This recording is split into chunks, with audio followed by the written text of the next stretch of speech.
La aventura de la vida.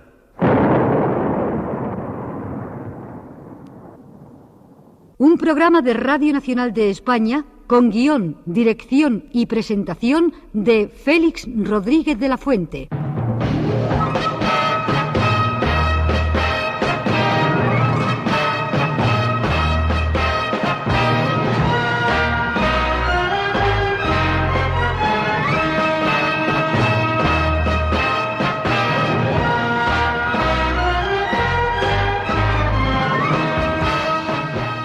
Realización, Herminio Verdú.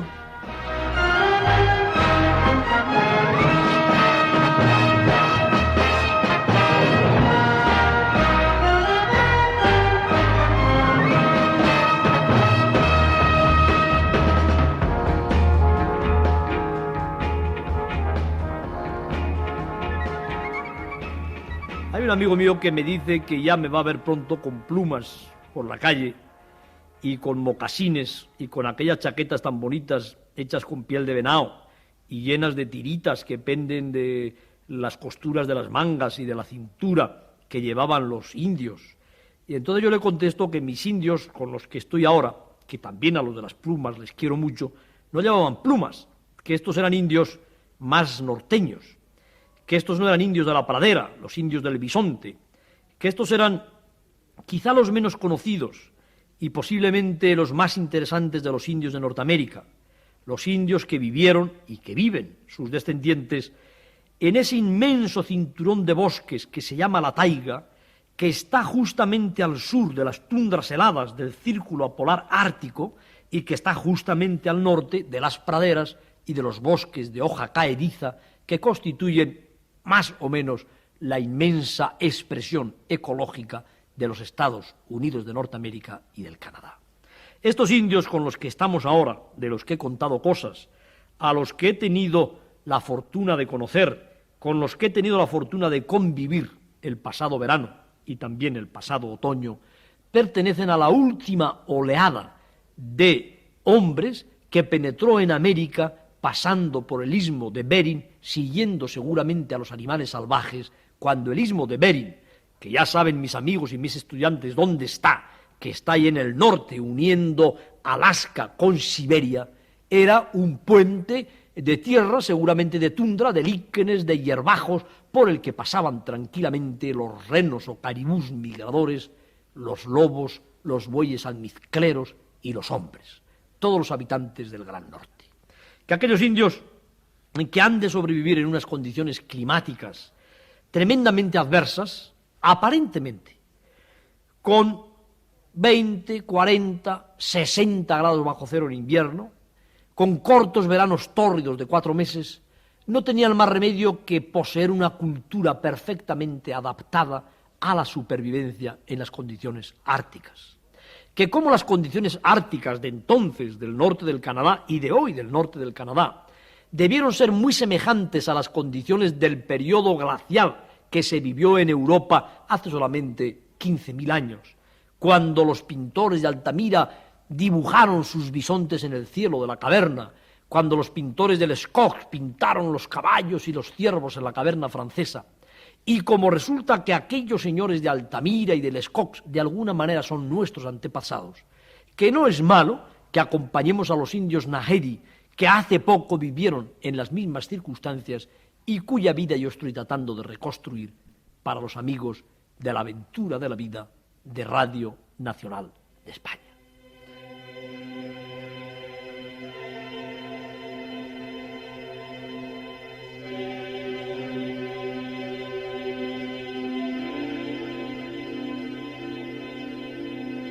Estábamos la semana pasada embarcándonos ya.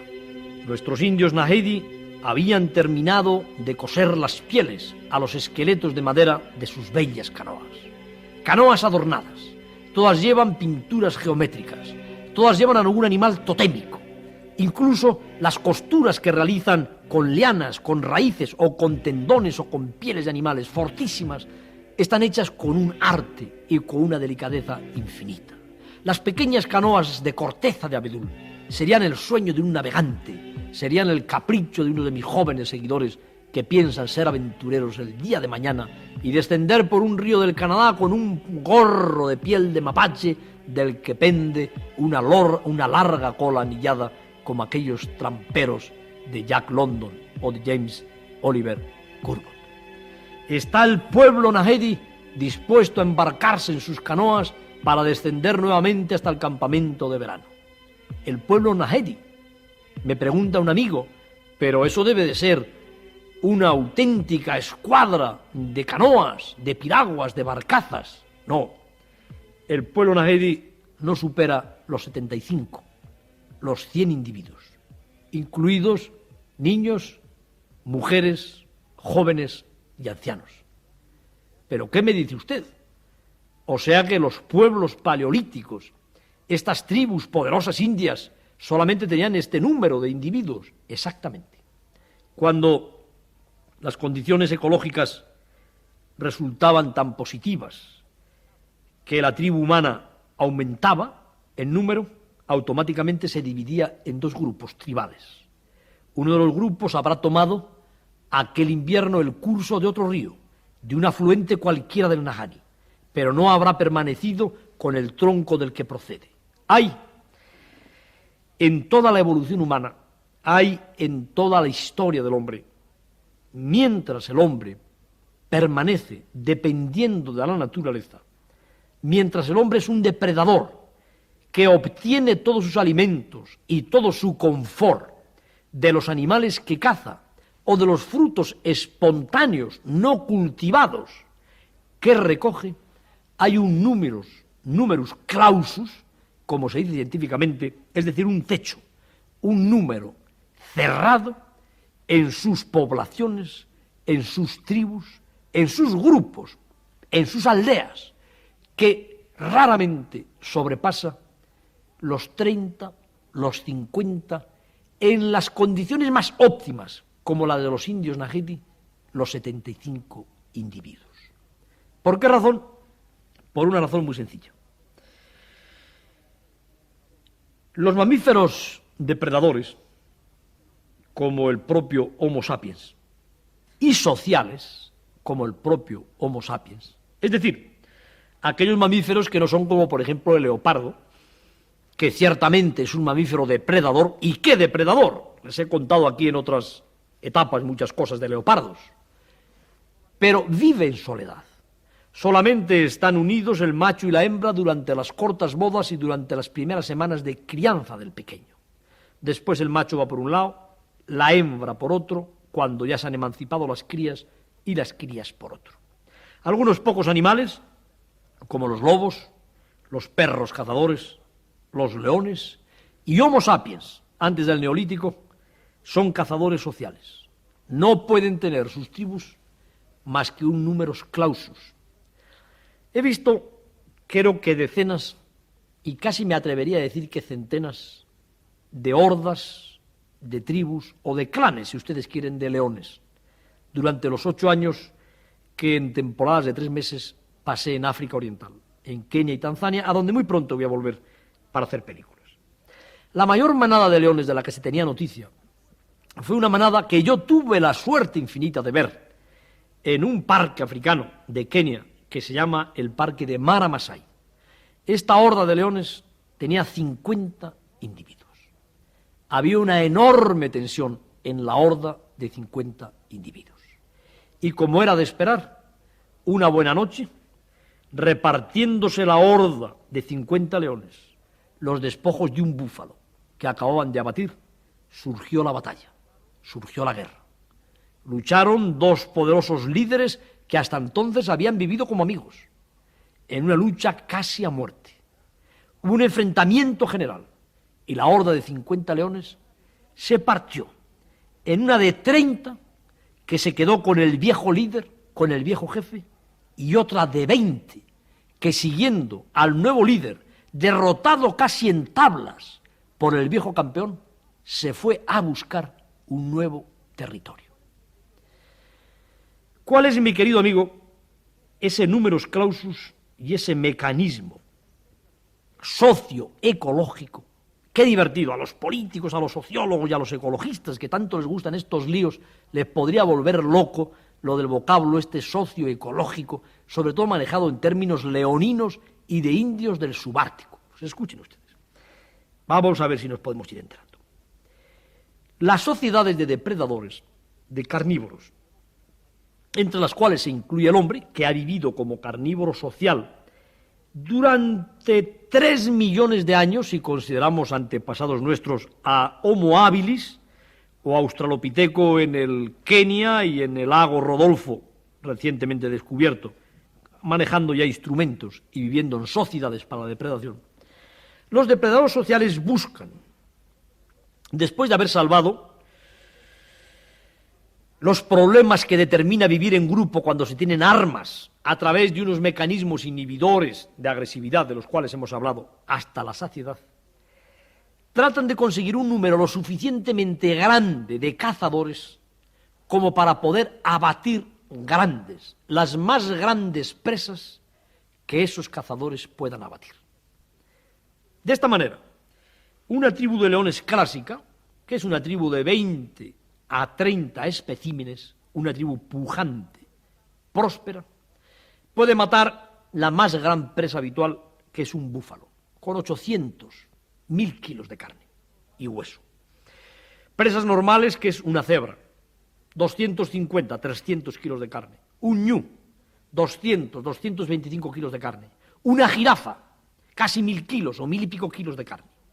Entonces, la unidad socioecológica leonina, los 25 o 30 animales, serán capaces de comerse, sin que las raciones sean tan pequeñas que no compensen el esfuerzo que ha habido que hacer para matar esa presa, serán capaces de comerse en 2 o 3 sentadas, es decir, en una semana, antes de que la carne se pudra, el resultado de su acción de matanza.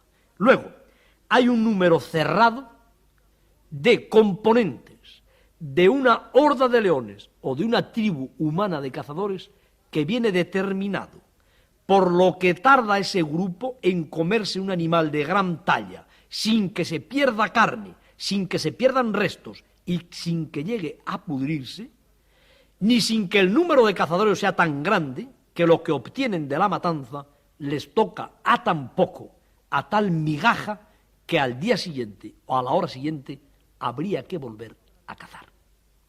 No cabe la menor duda, mis queridos amigos, de que tanto Panthera leo, que es el nombre científico del león africano, como Canis lupus, que es el nombre del lobo, como Homo sapiens, que es el nombre científico nuestro, aunque seamos indios Nahedi, todos los hombres, todas las razas, todos los pueblos pertenecemos a una misma y única especie que es Homo sapiens. Pues bien, solo hace 10.000 años, cuando el hombre se hace sedentario, se hace agricultor y se hace pastor, podemos romper ese dramático y sacrosanto numerus clausus que no nos permitía vivir agrupados en tribus o poblaciones que superaran, en el mejor de los casos, los 75 o 100 individuos,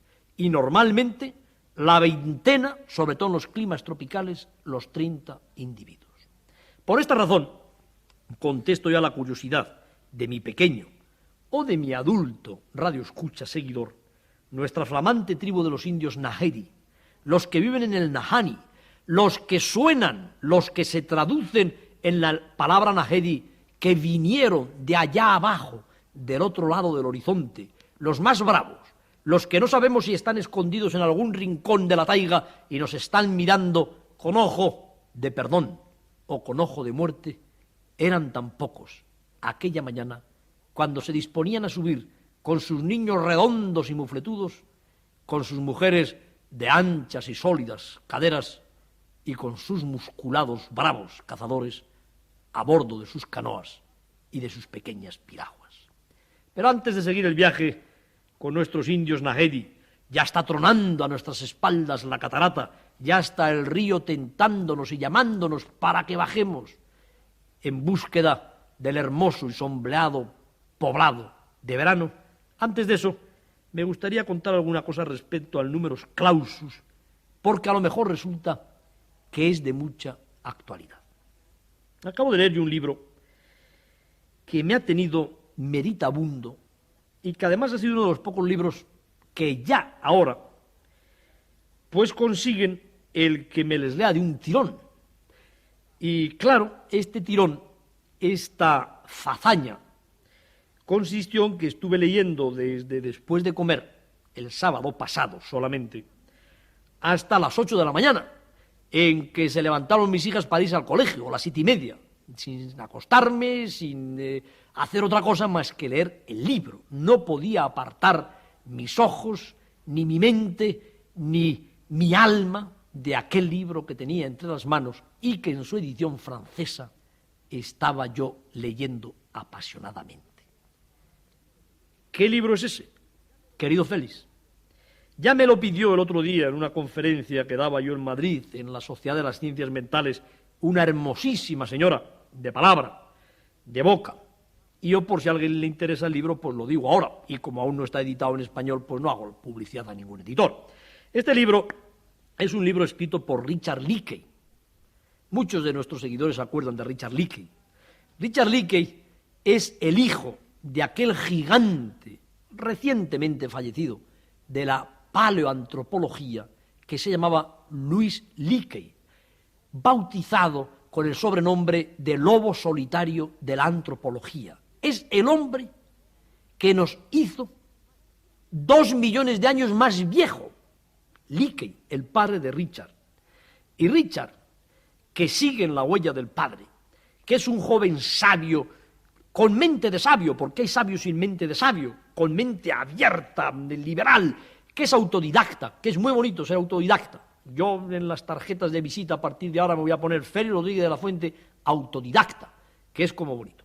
Ahora que todos nos buscamos apellidos ideológicos, pues ya le tienen el mío, autodidacta. Autodidacta quiere decir que uno aprende como puede, que sus estructuras mentales no se basan en poder exhibir un diploma de la Universidad Autónoma de Madrid o de la Universidad de Harvard, o en pertenecer al grupo de los pensadores de ultra no sé qué, sino en que uno aprende donde puede, como puede, que uno es Juan Palomo, que yo me lo guiso y que yo me lo como intelectualmente, y que uno monta unas estructuras académicas e intelectuales que le permiten, por ejemplo, siendo médico y dentista, hacer películas geográficas o hablar en Radio Nacional de España. Eso es lo que pienso que de una manera como muy liberal es ser autodidacta, que es lo que es Richard Leakey. Entonces, en Richard Leakey, y me gustaría un poco condensarles su pensamiento antes de que tengamos que subir a las canoas de los indios Naheri para dejarnos llevar por la rugiente y blanca corriente del río Nahanni. Richard Leakey ha hecho un libro apasionante porque es un libro en el que de alguna manera trata de llevar a cabo un análisis. Yo no diría filosófico porque lo de filosófico cada día está más desprestigiado, y perdonen ustedes verdaderos filósofos, sino un análisis intelectual del pasado, del presente y un poco del futuro del hombre. Cuando su madre y su padre, trabajando en Tanzania, en Olduvai Gorge, a 50 grados de temperatura, en un campamento horrible, porque cuando no les comían los leones y las hienas las vituallas que aquella pobre pareja de investigadores paleontológicos estaban excavando para encontrar los primeros restos del Sinjanthropus, del Australopithecus robustus, que nos envejeció ya 500.000 de años. Cuando sus padres hacían estas cosas, pues él era un niño que estaba aprendiendo a ver cómo trabajan los investigadores y los hombres de ciencia, de mente abierta en la naturaleza. Y una persona formada así, pues a mí me inspira toda la confianza. Después ha seguido trabajando, excavando, buscando fósiles, asistiendo a congresos, estudiando, leyendo, metido en ese meollo tan bonito del hombre rico en el lenguaje de los indios, que no es el que tiene, ojo, que ese puede ser un pobre desgraciado, sino el que sabe, el que tiene ideas, pero como a lo liberal, a lo autodidacta, porque tampoco está sometido al corsé de una disciplina intelectual y mucho menos, pobrecitos míos, de una disciplina política.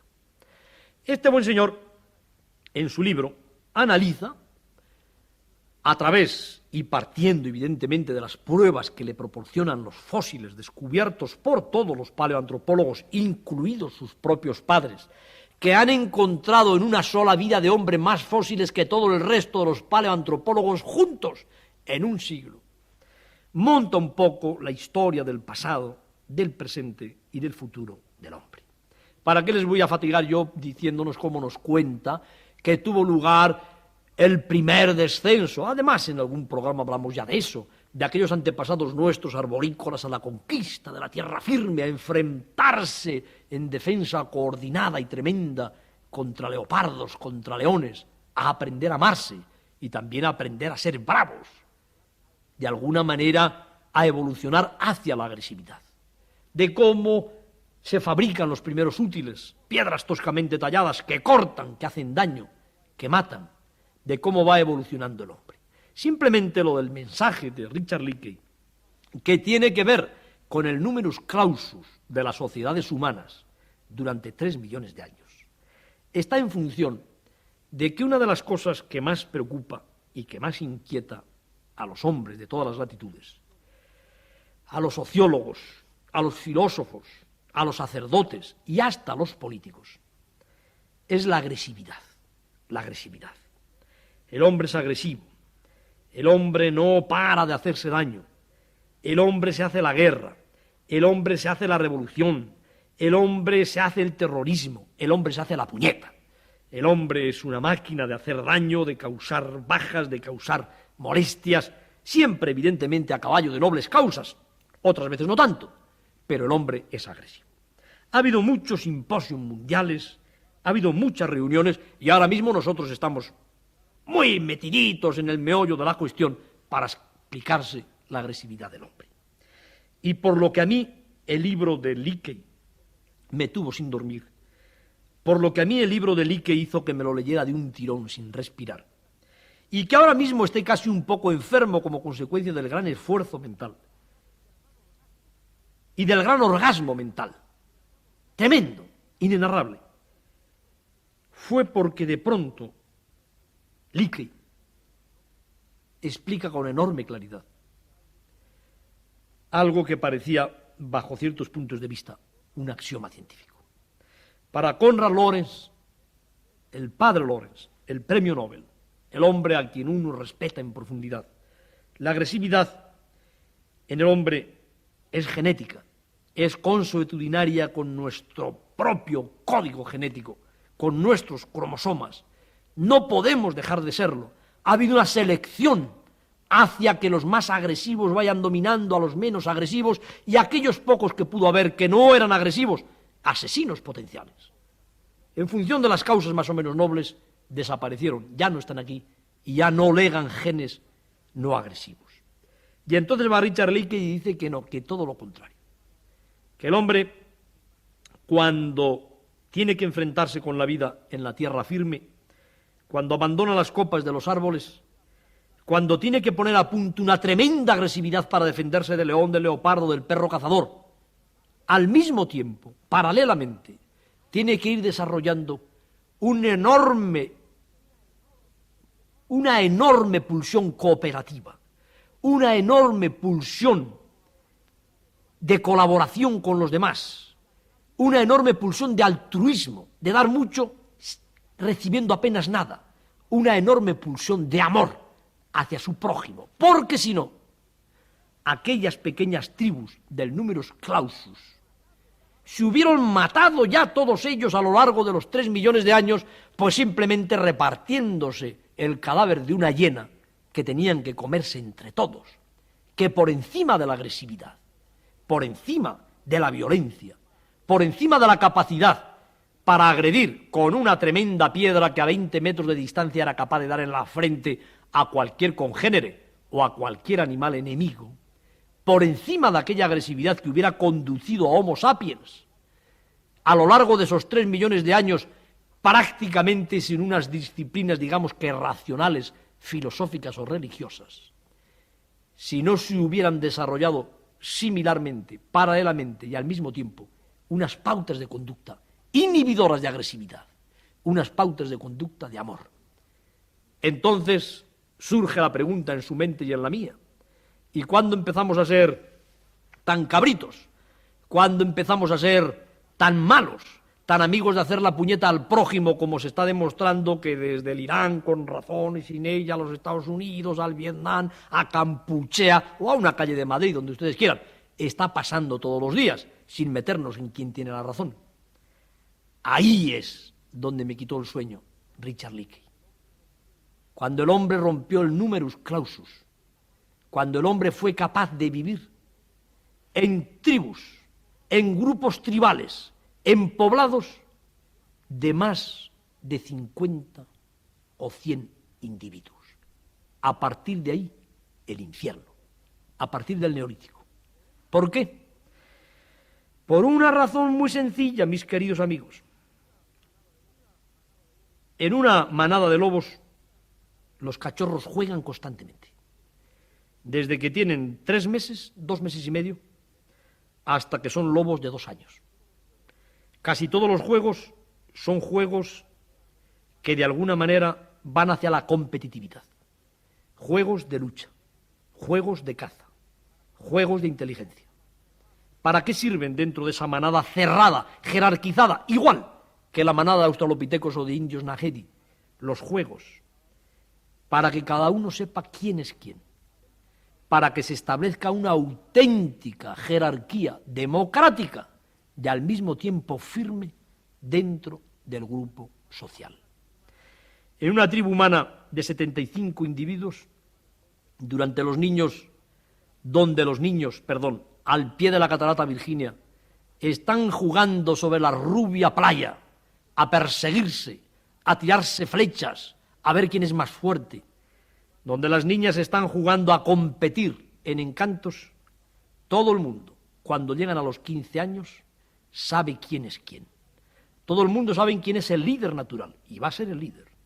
Todo el mundo sabe quién es el que tiene mejor memoria, más vista, el que tira mejor piedras, el que caza mejor, el que tiene mayor espíritu de mando.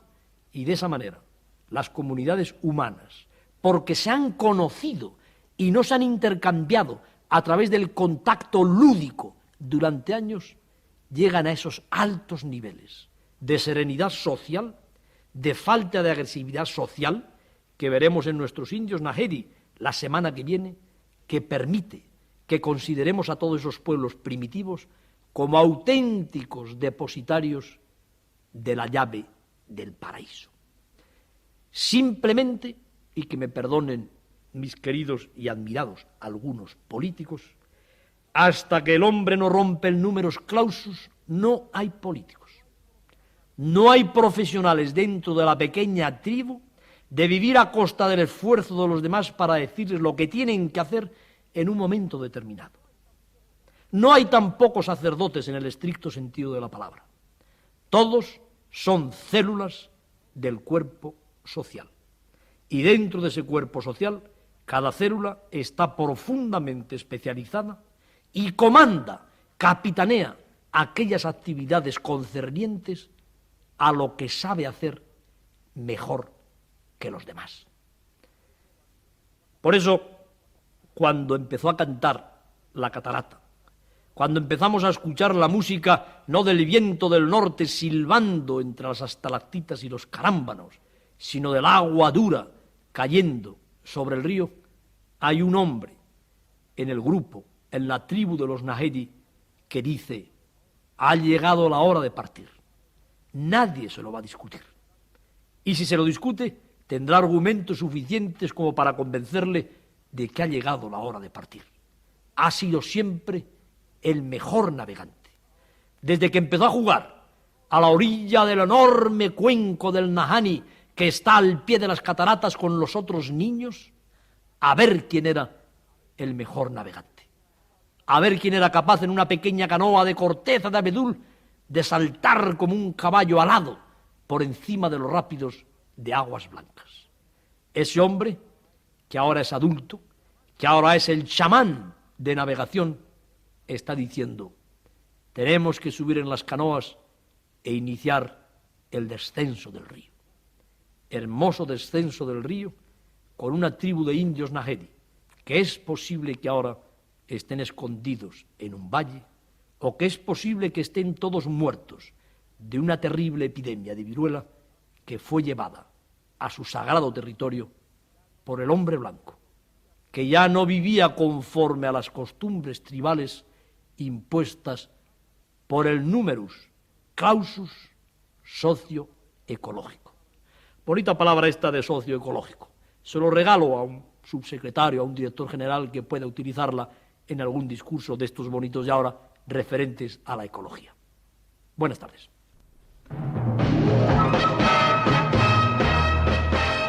La próxima semana, de nuevo, en su receptor, La aventura de la vida.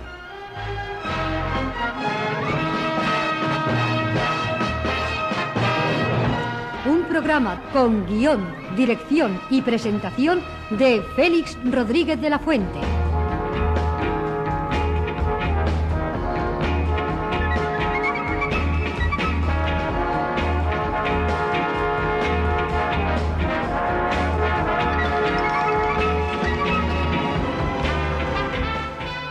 Montaje musical, Eugenio Borrego.